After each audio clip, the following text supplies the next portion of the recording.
Hello dear students, welcome you all in our English virtual class. In our last video lecture, we have completed our first topic, parts of speech. I hope you will all understand it properly. In this video lecture, we are going to discuss about one more topic of basic English grammar. But before we start our lecture, I have some wise words said by John Dryden. Let's see what did he say. John Dryden said that ill habits gathered by unseen degrees, ill habits gathered by unseen degrees, as brooks make rivers run into seas. આનો ભાવાર્થ કેવો થાય કે આપણા જીવનની ખરાબ આદતો કંઈક અજાણી જગ્યાએથી એવી રીતે ભેગી થાય છે અને આપણા જીવનને લઈ જાય છે, જેવી રીતે કોઈ ઝરણાઓ, બ્રુક્સ ધેટ મીન્સ સ્ટ્રીમ, ઝરણા, જેવી રીતે ઝરણાઓ એક નદીને બનાવે છે અને એને સમુદ્ર સુધી દોરી જાય છે. આપણે જાણીએ છીએ કે નદી એ ઝરણાઓથી બનેલી છે અને એ સમુદ્ર સુધી જાય છે. એમ આપણા જીવનને પણ બનાવવામાં કોઈ મહત્વનો ફાળો ભજવતું હોય તો એ આપણા જીવનની હેબિટ્સ છે. You know, John Dryden was one of the great poet and a literary critic in England. He was first time made poet laureate in 1668. He has rightly criticized about the truth of life in this land. You know, some small good habits makes our life worthy. Nobody can be great by his birth, but always become great by his deeds. કોઈ માણસ એ ક્યારેય પોતાના જન્મથી નહીં પરંતુ પોતાના કર્મથી મહાન બને છે. ચાહે કર્ણ હોય કે પછી એકલવ્ય હોય, એના જીવનને મહાન બનાવવા માટે એને કોઈ મહાન કાર્ય કરવું પડે અને આ મહાન કાર્ય કરવા માટે એના જીવનને સૌપ્રથમ સંયમિત બનાવવું પડે, ડિસિપ્લિનેડ લાઈફ બનાવવી પડે. આ સંયમિત જીવનને બનાવવા માટે જો કોઈ સૌથી મહત્વનો ફાળો આપતું હોય તો એ આપણા જીવનની ટેવ છે.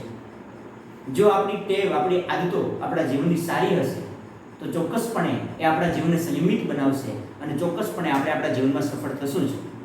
પરંતુ જો આદતો ખરાબ હશે, ઇલ હેબિટ્સ હશે, બેડ હેબિટ્સ હશે તો કદાચ આપણે ધારી સફળતા મેળવી પણ નહીં શકીએ. આવો આપણા જીવનમાંથી ખરાબ ટેવોને દૂર કરી સારી ટેવોને આવકારવાના એક સરસ વિચાર સાથે આપણા આ વિડિયો લેક્ચરની શરૂઆત કરીએ. Okay, so in our previous lecture we have discussed about part of speech. In this video lecture I am going to discuss about one of the parts of speech and is pronoun. Okay, let's start. But before I start, I just want to clarify the three persons used in English grammar. તમે જાણો છો ગુજરાતી હોય, અંગ્રેજી હોય કે પછી સંસ્કૃત હોય કે પછી હિન્દી હોય, તમે સૌપ્રથમ વ્યાકરણ શીખવાની શરૂઆત કરો કે પછી તમે ક્રિયાપદના રૂપ કે પછી સહાયક ક્રિયાપદના રૂપ શીખવાની શરૂઆત કરો તો તમે ત્રણ પુરુષ સાંભળ્યા હશે કે ભાઈ પ્રથમ પુરુષ, બીજો પુરુષ અને ત્રીજો પુરુષ. ઇંગ્લિશમાં ને પર્સન કહેવાય, first person, second person and third person. હવે આ પર્સન કે પુરુષ એટલે શું? ફર્સ્ટ પર્સન કોને કહી શકીએ આપણે? અને આ ફર્સ્ટ પર્સન ક્યાં યુઝ થાય છે?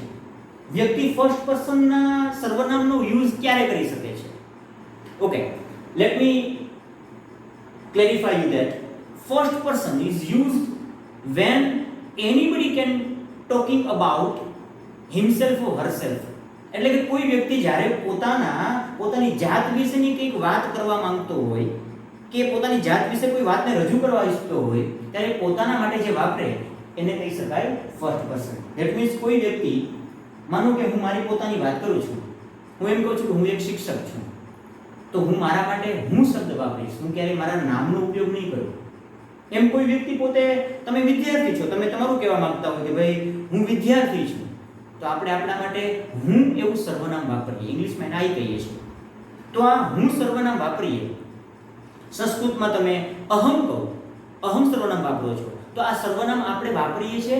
ધેટ મીન્સ આપણે આપણી પોતાની વાત કરીએ છીએ. ક્યારેય પણ કોઈ વ્યક્તિ પોતે પોતાનો પરિચય આપતી વખતે પોતાનું નામનો ઉલ્લેખ કરતો નથી. કોઈ રમેશ નામનો વ્યક્તિ એમ નથી કે રમેશ એ શિક્ષક છે. શું કહેશે? હું શિક્ષક છું, હું વિદ્યાર્થી છું, હું ડોક્ટર છું, હું એન્જિનિયર છું, હું વકીલ છું, હું ભણાવું છું, હું ભણું છું. તો આપણે દરેક જગ્યાએ હું વાપરીએ છીએ. કદાચ એક વચનમાં હોય એટલે હું વાપરીએ અને એકથી વધારે હોય તો બહુવચન એટલે અમે કહીએ છીએ. ઇંગ્લિશમાં એને વી કહેવાય. તો ફર્સ્ટ પર્સન ક્યારે યુઝ થાય? જ્યારે વ્યક્તિ, ફરી સમજાવું છું, જ્યારે વ્યક્તિ પોતાના વિશે વાત કરતો હોય ત્યારે તે ફર્સ્ટ પર્સનનો યુઝ કરે છે. ધેટ મીન્સ માનો કે બે વ્યક્તિ વાત કરી રહ્યા છે, એમાં પહેલો વ્યક્તિ અનિલ નામનો વ્યક્તિ છે, એ પોતાના વિશે વાત કરે છે ત્યારે પોતાના માટે અનિલ બોલનાર છે એટલે હંમેશા પોતે ફર્સ્ટ પર્સનમાં આવશે. અનિલ વાત કરે છે રમેશની સાથે તો રમેશ સાંભળનાર બને છે. હંમેશા બોલનાર ફર્સ્ટ પર્સન, જેની સાથે વાત કરતો હોય એ સાંભળનાર સેકન્ડ પર્સનમાં આવે છે એટલે કે બીજા પુરુષમાં આવે. અને બીજા પુરુષ માટે સર્વનામ વાપરીએ છીએ તું અથવા તમે, ઇંગ્લિશમાં કહીએ યુ. તો થર્ડ પર્સન ક્યારે યુઝ થાય છે? જ્યારે આ બંને વ્યક્તિ ભેગા થઈ અને કોઈ ત્રીજા મહેશ નામના વ્યક્તિ વિશેની વાત કરે છે ત્યારે આ મહેશ જેની વાત થાય છે એ થર્ડ પર્સનમાં આવશે. બોલનાર ફર્સ્ટ પર્સન, સાંભળનાર જે હોય સેકન્ડ પર્સન, અને જેના વિશે આ બંને વાત કરે એ કાં તો વ્યક્તિ હોઈ શકે, વસ્તુ હોઈ શકે, પદાર્થ હોઈ શકે, કંઈ પણ હોઈ શકે છે. એ જે વસ્તુ વિશે, વ્યક્તિ કે પદાર્થ વિશે વાત કરે છે એ વસ્તુ, વ્યક્તિ કે પદાર્થ કે પ્રાણી તે થર્ડ પર્સનમાં આવશે. આઈ હોપ તમે આમાં સમજી ગયા હશો. ચાલો હવે આપણે આગળ જોઈએ. Now we are going to discuss about the pronoun. આ મેં તમને એટલા માટે ક્લેરિફાય કરેલા છે બીકોઝ આપણે સર્વનામનું જે હમણાં કોષ્ટક ભણશું તેની અંદર તમારે પુરુષને ઓળખવા પડશે. એમાં પુરુષ પ્રમાણે જેના સર્વનામ બનેલા હશે. Okay, first of all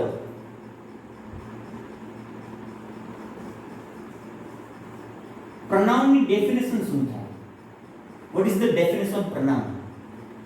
I have clarified in last video lecture. મેં સમજાવ્યું હતું, બહુ ડીપલી સમજાવેલું હતું એમાં. Pronoun is used in place of noun. નામને બદલે જે વપરાય અથવા જે શબ્દો વાપરીએ તેને આપણે સર્વનામ કહીએ છીએ. પ્રનાઉનનું ગુજરાતી થાય છે સર્વનામ.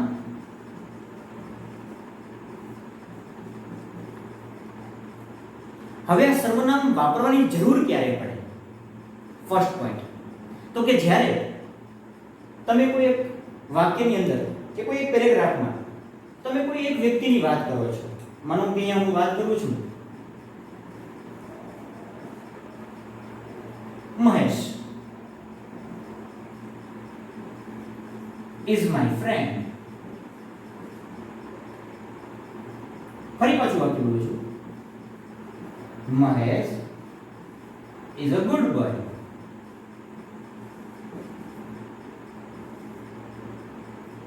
બીજું વાક્ય બોલવું છે,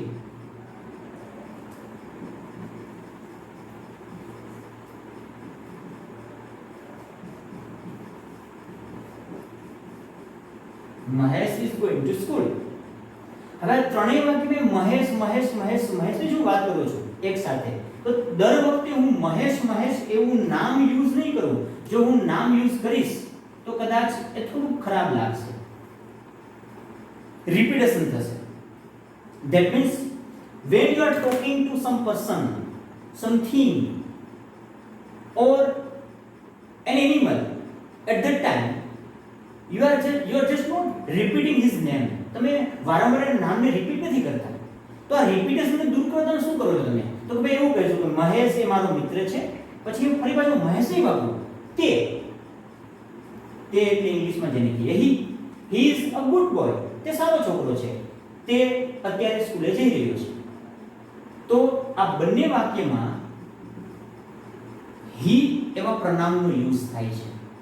આ પ્રનાઉન એટલે નામને બદલે નામનું વારંવાર પુનરાવર્તન અટકાવવા માટે જે શબ્દો વપરાય એને કહી શકાય સર્વનામ. સર્વનામનું એક જ કાર્ય છે કે તે નામના બદલે આવે છે અને નામનું રિપીટેશન અટકાવે, એટલે કે વારંવાર એનું પુનરાવર્તન થતું અટકાવે છે. ઓકે, પ્રનામના કુલ 8 પ્રકાર છે. there are 8 kinds of pronoun. Let's see. So what is the definition of pronoun? Pronoun is used in place of noun to reduce the repetition of noun. કોઈ વાક્યમાં નામને બદલે વાપરવામાં આવતો શબ્દ એટલે pronoun, અને કોઈ એ વાક્યની અંદર વારંવાર નામનું જે અવારનવાર પુનરાવર્તન થતું હોય તો એને અટકાવવા માટે, એને દૂર કરવા માટે જે શબ્દ વપરાય છે એને સર્વનામ કહી શકીએ. આપણી સાદી ભાષામાં આપણે એમ પણ કહી શકીએ કે નામને બદલે વપરાતા શબ્દને સર્વનામ કહેવાય. સાવ સિમ્પલ અને શોર્ટ એની ડેફિનેશન થઈ શકે. Okay, now let us discuss about the kinds of pronoun. pronounના કુલ 8 પ્રકાર છે. First, personal pronoun.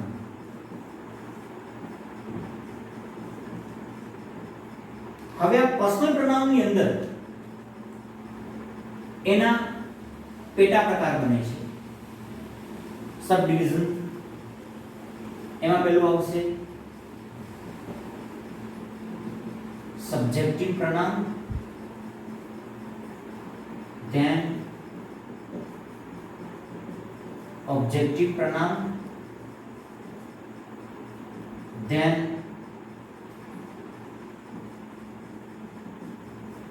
possessive pronoun.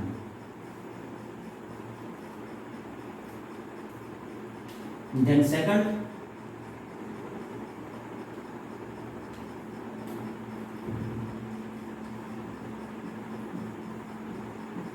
compound personal pronoun. એના પણ બે ભાગ બને છે, reflexive pronoun,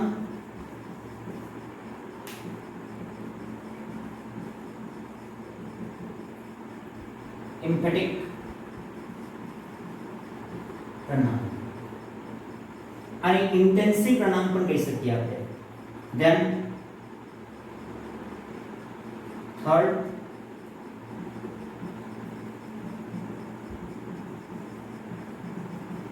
demonstrative pronoun. fourth, indefinite pronoun. fifth,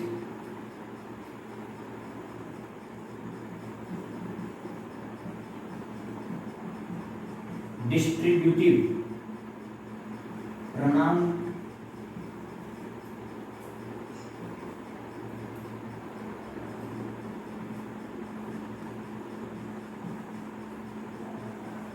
Reciprocal pronoun.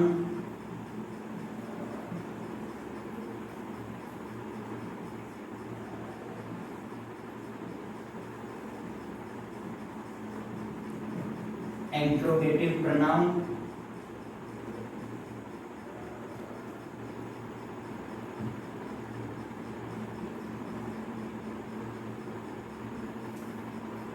And at last,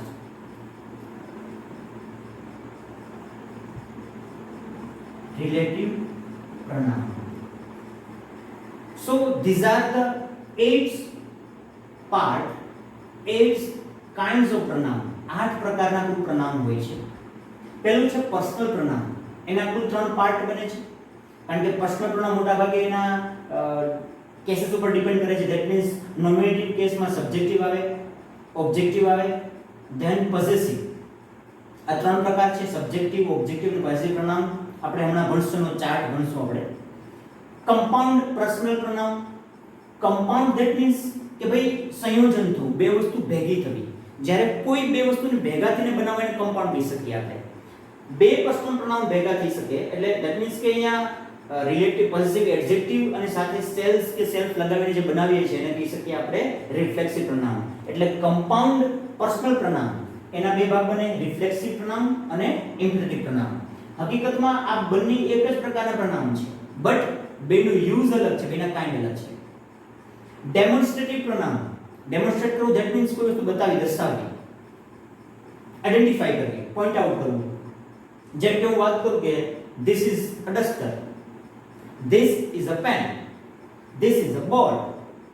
તો આ these, that, these, those, this kind of demonstrative pronoun. Then indefinite pronoun, અનિશ્ચિતવાચક સર્વનામ જેને કહી શકીએ આપણે. ડિસ્ટ્રીબ્યુટિવ pronoun મતલબ વિભાગવાચક સર્વનામ જેને કહી શકીએ. રેસિપ્રોકલ pronoun મતલબ પરસ્પરવાચક સર્વનામ, that means each other, one another, this type of. Interrogative pronoun, that means પ્રશ્નસૂચક સર્વનામ. જ્યારે કોઈ પ્રશ્નાર્થ વાક્ય બનાવતા હોઈએ તો એના માટે ઇન્ટ્રોગેટિવ pronoun આવે, જેમ કે which, who, whose, whom, that વગેરે. રિલેટિવ pronoun આ પણ આના જેવા જ છે. કોઈ બે વાક્ય વચ્ચે રિલેશન, સંબંધ બતાવવો હોય તો એ સંબંધ બતાવવા માટે જે વપરાય એને રિલેટિવ કહી શકીએ આપણે. એમાં પણ whose, whom વગેરે આવી શકે છે. Okay, now one by one આપણે એક પછી પ્રનામના કાયમને જોઈએ. પણ ફર્સ્ટ ઓફ ઓલ આ બધાની પહેલા આપણે આ પર્સનલ પ્રનામ અને કમ્પાઉન્ડ પર્સનલ પ્રનામ આને એક ચાર્ટમાં લખીશું. આ ચાર્ટ તમારા માટે હેલ્પફુલ થશે, બીકોઝ જ્યારે તમે ડાયરેક્ટ ઇનડાયરેક્ટ ભણશો કે પછી તમે એક્ટિવ પેસિવ ભણશો ત્યારે તમારે એક્ટિવ પેસિવમાં સબ્જેક્ટિવ પ્રનામ અને ઓબ્જેક્ટિવ પ્રનામનો યુઝ કરવો પડશે, એમાં આવશે છે. એવી રીતે તમે ડાયરેક્ટ સ્પીચના વાક્યને જ્યારે ઇનડાયરેક્ટ સ્પીચમાં ચેન્જ કરો છો ત્યારે તમારે સાથે પ્રનાઉનને પણ ચેન્જ કરવું પડે છે, બીકોઝ બોલનાર એ જે પુરુષ અને વચનનો હોય તે જ પુરુષ અને વચનનું પ્રનામ તમારે, સર્વનામ તમારે યુઝ કરવું પડે છે ઇનડાયરેક્ટ કરેલા વાક્યની અંદર. તો એના માટે પણ તમારે આ પ્રનામનો ચાર્ટ ભણવો પડશે. Now let's write with me. Okay, we are going to write about the chart of પ્રનામ.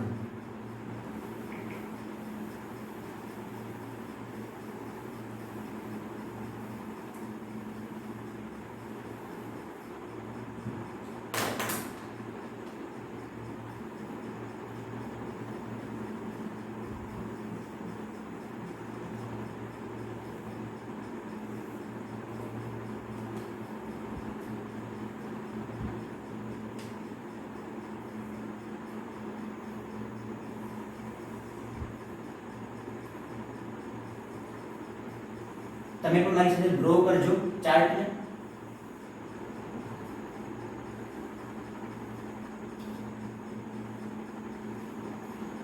આ પ્રનામનો ચાર્ટ તમે બહુ પ્રાઇમરી લેવલ શીખી ગયેલા હશો જ, છતાં પણ આપણે રિપીટ કરીએ છીએ because this is the basic grammar.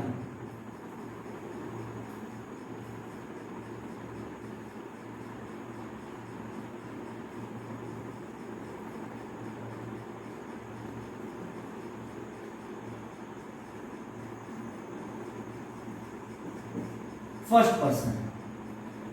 હવે ફર્સ્ટ પર્સન ની અંદર સિંગ્યુલર અને પ્લુરલ.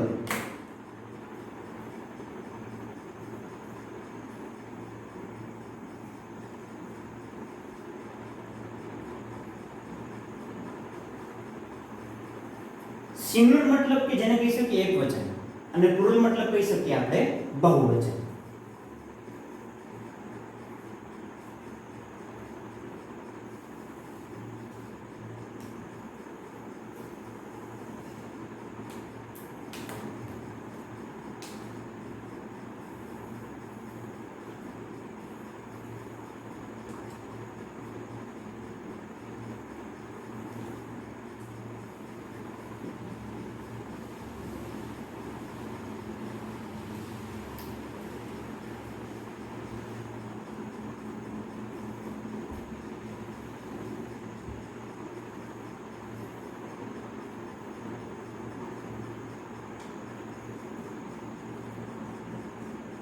અહીંયા આવશે સબ્જેક્ટિવ પ્રનામ.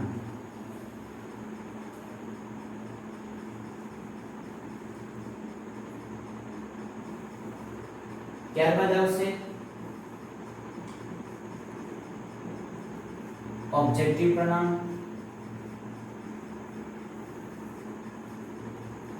ત્યારબાદ આવશે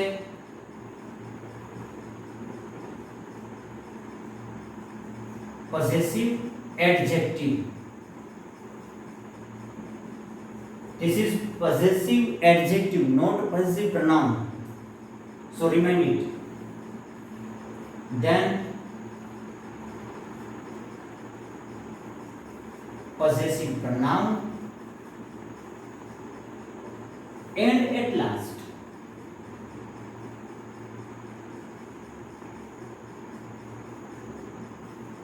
reflexive pronoun.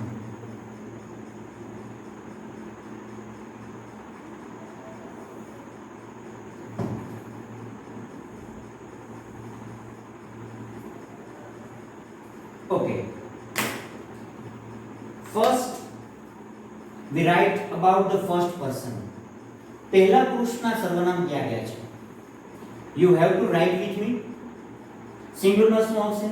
તેનું સબ્જેક્ટિવ પ્રોનાઉન આવશે I, તમે ભણેલા છો. Then ઓબ્જેક્ટિવ આવશે me, my, and myself. I hope તમને રિમાઇન્ડ થઈ ગયું હશે. Then plural, એનું બહુવચન કયું હોઈ શકે? સબ્જેક્ટિવ આવશે we, us,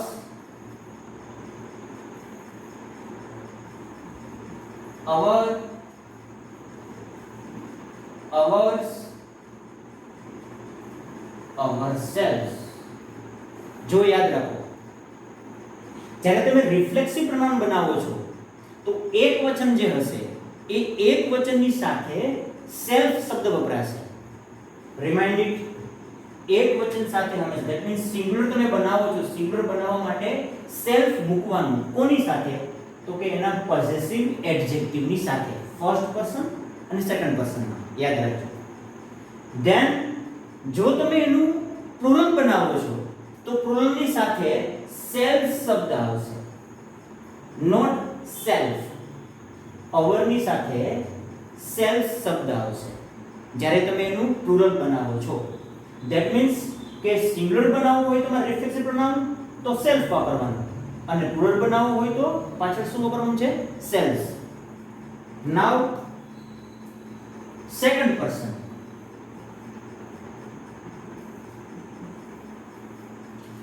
એનું singular and then plural. Singular શું બનશે એનું?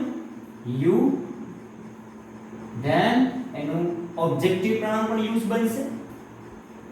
then your,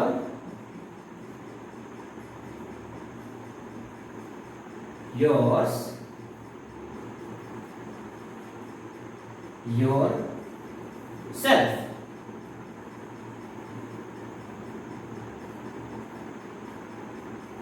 then you,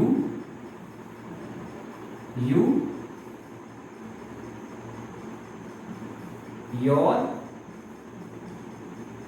yours, yourselves. ફરી યાદ રાખજો, તમારે yourselves લખવાનું છે.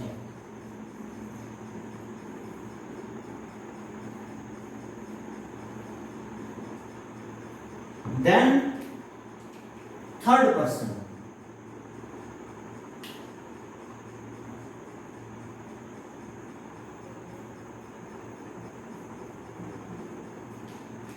તેનું સિંગ્યુલર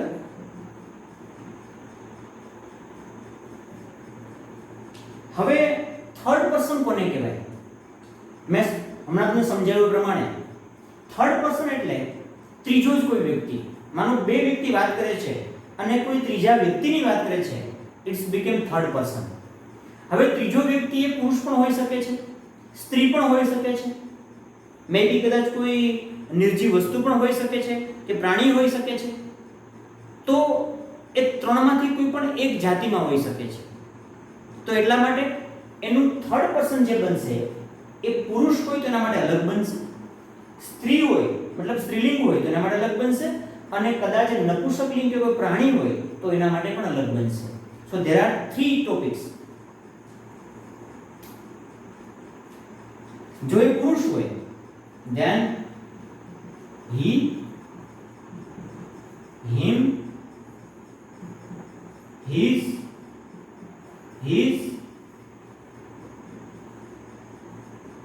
himself. જો એ સ્ત્રી હોય then she, her, hers,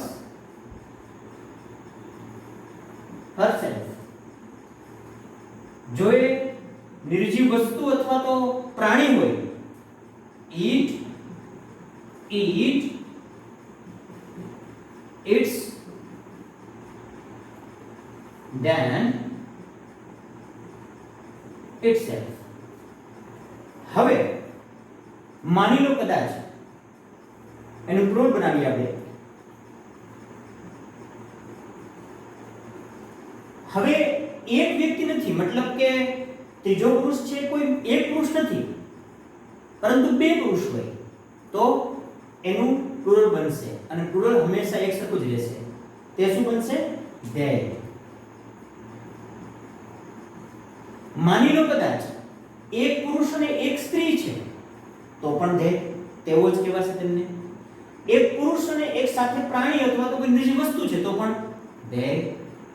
એવી રીતે 2 સ્ત્રીઓ હોય તો પણ they, એક સ્ત્રી અને એક પુરુષ હોય તો પણ they, એક સ્ત્રી અને એક સાથે નિર્જીવ પદાર્થ હોય કે પ્રાણી હોય તો પણ they. તેવી રીતે 2 પ્રાણી હોય 2 નિર્જીવ પદાર્થ હોય તો પણ they, એક પ્રાણી અને એક પુરુષ હોય તો પણ they, અને એક પુરુષની સાથે કોઈ સ્ત્રી હોય એક પ્રાણી સાથે કોઈ પણ સ્ત્રી હોય સ્ત્રીવાચક નામ તો પણ they. ધેટ મીન્સ આ ત્રણમાંથી કોઈ પણ અંદરો અંદર સામસામે સાથે હોય એ બધા માટે એક જ સરખું પ્રનામ યુઝ થશે, ઇટ્સ they. એમને આપણે અલગ નહીં કરી શકીએ કારણ કે એક હોય તો એક વચન આવે છે, એકથી વધી અને 2 થાય એટલે ઇંગ્લિશની અંદર સીધું બહુવચન થઈ જાય. That means it's become plural. they, them, they, theirs, themselves.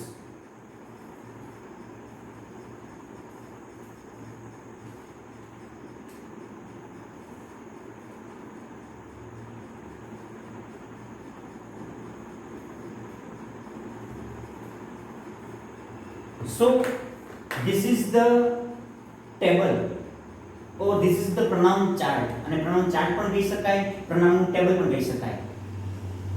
Let me clarify one more thing. તમે જ્યારે આ ટેબલ બનાવો છો તમે અહીંયા સુધી પાવું કરેલું હશે જ માઇન્ડ સુધી મોટા ભાગે, અથવા તો તમે પ્રાઇમરીની અંદર માઇન્ડ સુધી ભણેલા હશો આઈ, મી, માય વગેરે. પણ મેં અહીંયા રિફ્લેક્સિવ પ્રોનાઉન લીધું સાથે માયસેલ્ફ પણ. શા માટે? બીકોઝ તમારે જ્યારે ડાયરેક્ટ અને ઇનડાયરેક્ટ સ્પીચનો યુઝ કરવાનો થશે, તમે ડાયરેક્ટ સ્પીચના વાક્યને ઇનડાયરેક્ટ સ્પીચમાં ચેન્જ કરવા માંગતા હો તો એની અંદર રિફ્લેક્સિવ પ્રોનાઉન પણ આપેલા હોય છે કે પછી એમાં ઇમ્પેથેટિક પ્રોનાઉન પણ આપેલા હોય છે. Let me clarify one more thing. Emphatic pronoun અને રિફ્લેક્સિવ પ્રોનાઉન બંને એક જ છે. ધેટ મીન્સ કે માયસેલ્ફ ને રિફ્લેક્સિવ પ્રોનાઉન પણ કહેવાય છે અને એ જ માયસેલ્ફ ઇમ્પેથેટિક પ્રોનાઉન તરીકે પણ આવી શકે છે. વર્ડ્સ અલગ નથી, વર્ડ્સ એકનો એક જ છે, બટ એનું બંનેનું કાર્ય અલગ છે. જો કોઈ વાક્યમાં એ કર્તાએ કરેલી ક્રિયાનું રિફ્લેક્શન બતાવવા માંગતું હોય તો એને કહી શકાય રિફ્લેક્સિવ પ્રોનાઉન. પણ જો એ જ વાક્યમાં એ કર્તા જે છે એના નામ ઉપર કે એના સર્વનામ ઉપર એમ્ફેસાઇઝ કરવા માંગતું હોય, મતલબ કે ભાર બતાવવા માંગતું હોય, then it became the empathetic pronoun. Let me clarify all the kinds of pronoun. આ ટેબલને હું તમને ડીપલી સમજાવું છું વન બાય વન કે ક્યારે એનો યુઝ થાય, સેન્ટેન્સમાં આપણે એને ક્યારે વાપરી શકીએ. Late me clarify. પહેલી વસ્તુ જોઈએ આપણે કે સબ્જેક્ટિવ પ્રોનાઉન. સબ્જેક્ટિવ પ્રોનાઉન મતલબ સબ્જેક્ટ અને ગુજરાતીમાં કહેવાય આપણો વિષય. વિષય મતલબ કે જે કરતા જે હોય તે વિષય તમે જે તે સબ્જેક્ટ બાબતમાં કહો છો, પણ અહીંયા આપણે વાક્યની અંદર રહેલા કર્તાને જોવાનું છે. હું પરનું એક વાક્ય લખું છું.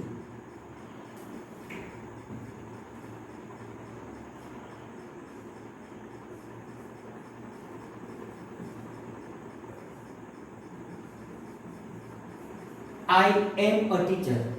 અહીંયા તમે જોઈ શકો છો I એ કયા સ્થાન ઉપર છે? એ સબ્જેક્ટના સ્થાન ઉપર છે, મતલબ કે કર્તાના સ્થાન ઉપર છે. એટલા માટે એને કેવું સર્વનામ કહેવાય? કર્તાવાચક સર્વનામ. So these are all the pronouns that are used in place of the subject. Subject ને બદલે વાપરવામાં આવે છે. હવે બીજું વાક્ય જોઈએ.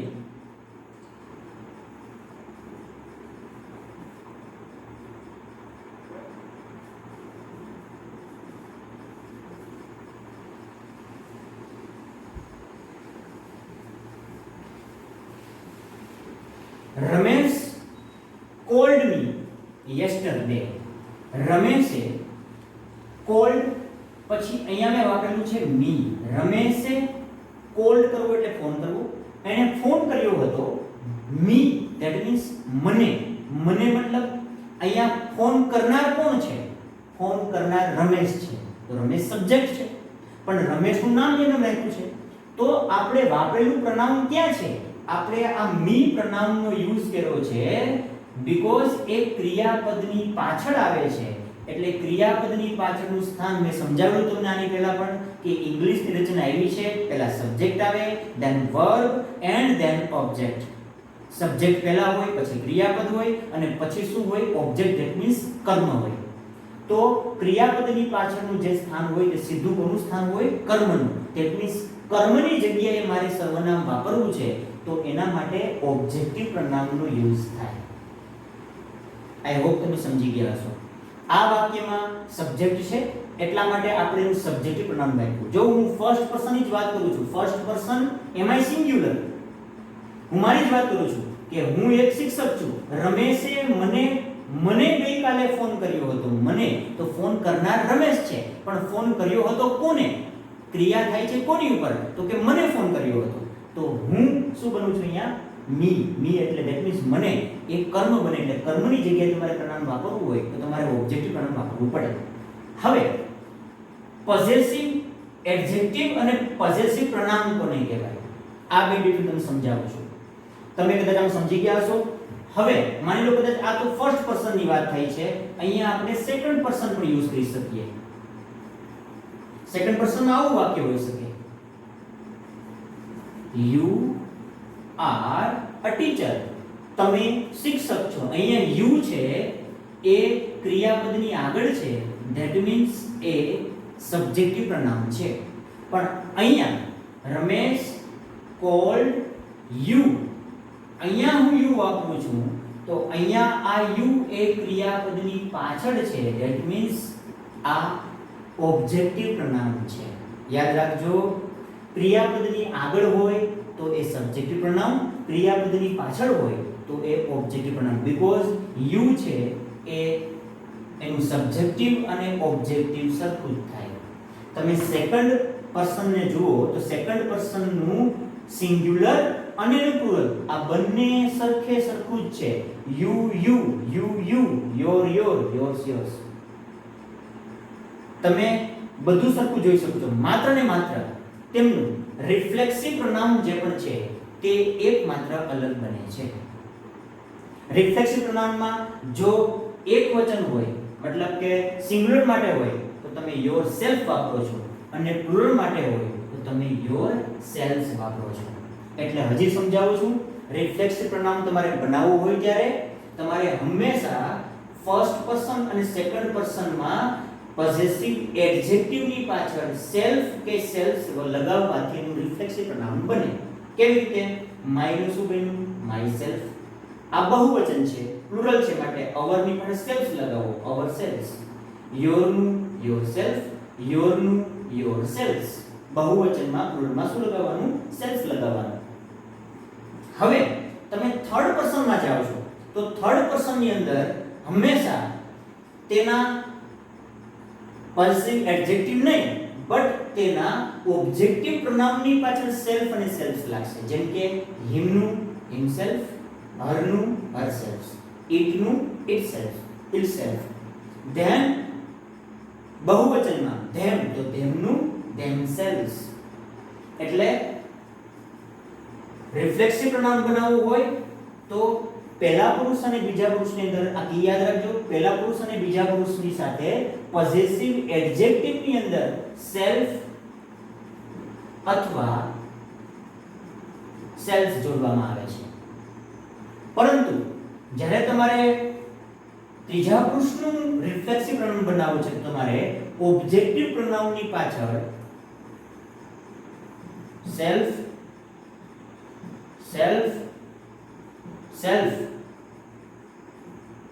કે સેલ્સ ઉમેરવાના છે. સો these are your chart of the pronoun. હવે જો આમાં કેટલાક પ્રોનાઉન એવા છે કે જે બધા એકદમ સરખા પણ હોય, જેમ કે તમને સમજાવ્યું એ પ્રમાણે ફર્સ્ટ સિંગ્યુલર આઈ તો એના બધા અલગ છે, એમાં કોઈ સરખા નથી. જેમ કે I, me, my, mine, myself. then we, us, our, ours, ourselves. then you, your, yours, yourself. you, your, yours, yourselves. he, him, his. now see, અહીંયા આ બંને સરખા છે. his, himself. she, her, અહીંયા આ બંને સરખા છે. that means objective અને એનું possessive adjective સરખાવે છે. her, herself. hers and herself. then it અહીંયા આ બંને સરખા છે. you can see, તમે જોઈ શકો અહીંયા સ્ટેપમાં આવે છે one by one. પહેલા possessive pronoun અને adjective સરખા, પછી objective અને adjective સરખા, then subjective અને objective સરખા, અને અહીંયા one more thing, અહીંયા પણ આ બંને. સો મોટા ભાગના પ્રોનાઉન એવા છે કે જે સરખા તો તમને તકલીફ પડી શકે, ક્યાંક તમે ગૂંચવાઈ શકો છો. મોટા ભાગના સ્ટુડન્ટ અહીંયા ગૂંચવાય છે કે ભાઈ સી એટલે કે સ્ત્રીલિંગ માટે એ પુલ્લિંગના સર્વનામને મિસમેચ કરી નાખે છે. તો યાદ રાખવાનું, he, him, his and himself. then she, her, hers and herself. then it, its, itself. and they, them, their, theirs, themselves. આ બહુવચનમાં આ ત્રણે ત્રણનું બહુવચન એક સરખું જ થશે. થર્ડ પર્સનની અંદર ત્રણે ત્રણ મતલબ કે he, she અને it એ ત્રણેયનું બહુવચન they જ થશે અને એ એક સરખું થશે. Okay, so these are the table or chart of pronoun. I just want to clarify when the possessive adjective used and when the possessive pronoun used. મેં તમને બે તો સમજાવ્યા કે ભાઈ સબ્જેક્ટિવ ક્યારે બને અને ઓબ્જેક્ટિવ ક્યારે આવે. માનો કે કોઈ સબ્જેક્ટની જગ્યાએ પ્રોનાઉન વાપરવાનું હોય તો એના માટે સબ્જેક્ટિવ પ્રોનાઉન વાપરી શકાય, જેમ કે you are a teacher, I am a teacher, we are teachers, you are teachers. અહીંયા ટીચર્સ કરી નાખીએ આપણે તો આ બહુવચનનું બનશે. જેમ કે you બહુવચન બની ગયું, આનું બનાવવું તમારે તો you are teachers. then he is a teacher, she is a teacher, it is an animal. teacher શું ન કહી શકાય, it is an animal. then they are teachers. તમે એક વચન વાપરો તેમાં આર્ટિકલ રાખી શકો છો, બહુવચનમાં આર્ટિકલ રહેતો નથી. we are teachers કહેવાય, we are a teachers ન કહેવાય શકાય. Okay, so remind it. you are a teacher કહેવાય, you are teachers કહેવાય, you are a નહીં વપરાય. આર્ટિકલ એ છે એ મોટા ભાગે એક વચનમાં વપરાય, બહુવચનમાં ક્યારેય વપરાતો નથી. ઓકે, then તમે એનું ઓબ્જેક્ટિવ વાપરવા માંગો છો તો તમે એના બદલે આપી શકો રમેશ કોલ્ડ યુ. તો આ તમે યુ વાપરો છો, રમેશ કોલ્ડ યુ. અહીંયા યુ આવી શકે, બહુવચનમાં હોઈ શકે છે પાછળ. રમેશ કોલ્ડ હિમ, રમેશ કોલ્ડ હર, રમેશ કોલ્ડ ધેમ. રમેશે તેઓને ફોન કર્યો હતો, બહુવચન પણ આવી શકે છે. નાઉ what is the difference of possessive adjective and possessive pronoun?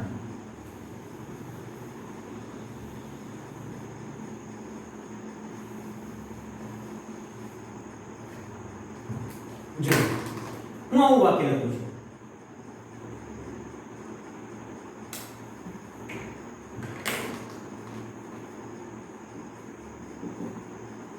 this is pen.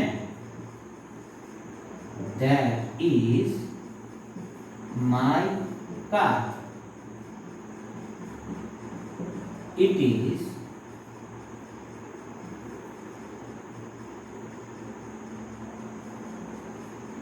her book. So અહીંયા તમે જુઓ પોસેસિવ એડજેક્ટિવ, એટલે તો એડજેક્ટિવ કોને કહેવાય? એડજેક્ટિવ એટલે નામની સાથે નામમાં વિશેષતા કે વધારો બતાવતો શબ્દ. નામમાં કંઈક વિશેષતા આપવી હોય તો એના માટે પ્રથમ શબ્દ એને શું કહી શકાય? એડજેક્ટિવ. એડજેક્ટિવની પાછળ એક રૂલ યાદ રાખો, એડજેક્ટિવની પાછળ હંમેશા નાઉન આવતું હોય છે, એટલે કે નામ આવતું હોય છે. તો અહીંયા આ નાઉન છે, પેન નાઉન છે, કાર શું છે તો એ પણ નાઉન છે, બુક શું છે એ પણ નાઉન છે. તો જ્યારે આપણે પોસેસિવ એડજેક્ટિવ યુઝ કરીએ છીએ તો એના પછી હંમેશા નાઉન આવતું હોય. જેમ કે ધીસ ઇઝ માય પેન, પણ હવે આ વાક્યને હું ધીસ ઇઝ માય પેન એમ કહેવાને બદલે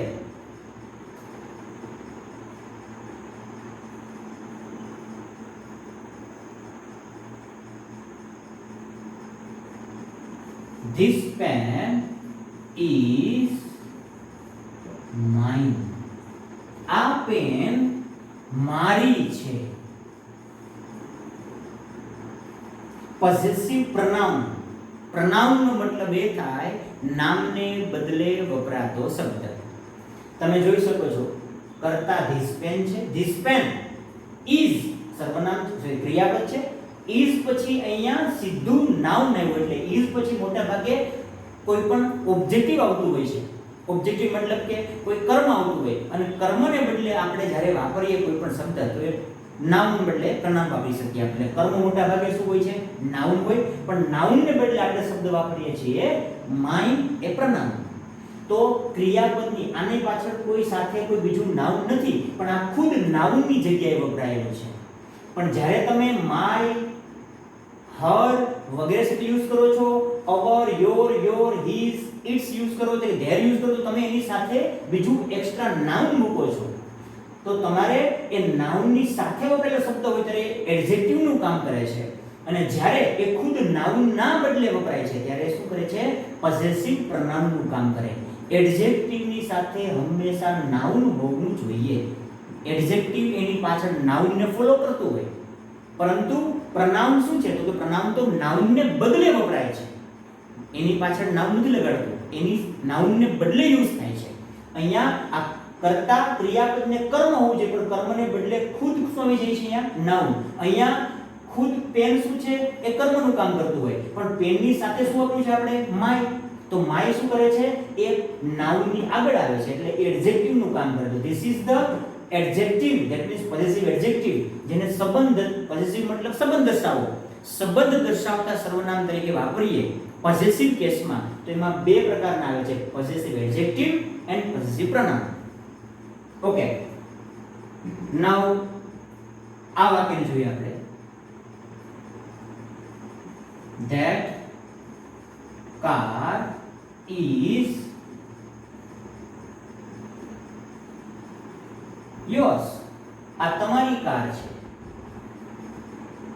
આ વાક્ય બનાવીએ.